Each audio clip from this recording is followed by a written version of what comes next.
ប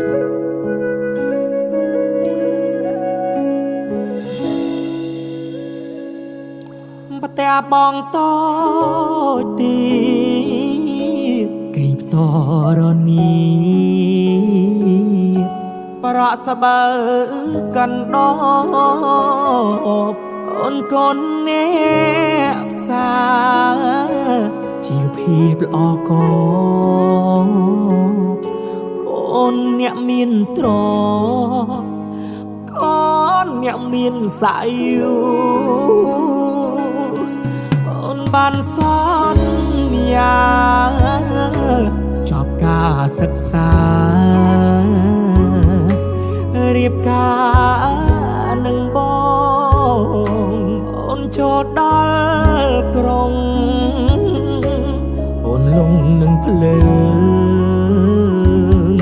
ផ្លេចស្រុកស្រែយើងអូននាងផ្លេចប្រាប់បងហើយស្រុកស្រែយើងស្រែទុំហើយអូនមកស្រុកទេអូនមកស្រុកទេអូនណាយបងសែនសោកាព្រោះបាត់សង្សារដែលធ្លាប់គៀកាកូនដែលយុគជ្រៅបងស្រែកហៅបើមិនលឺអូនឆ្លើយ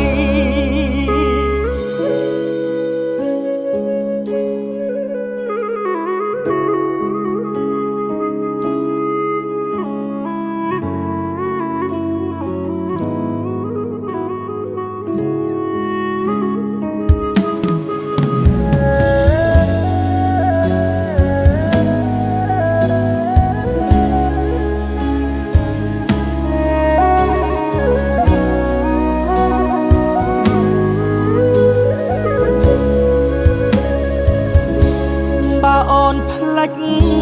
បងក៏ផ្លិចទៅចបងស្ដាយស្រណោថ្ពាល់ដែលបងធ្លាប់ធ្នមអូនផ្ដល់ស្នាមថើបមួយទុកឲ្យបងទុកជាចំណងឲ្យបងរងចាំរហូតស្រុកស្រែយើងស្រែទុំហើ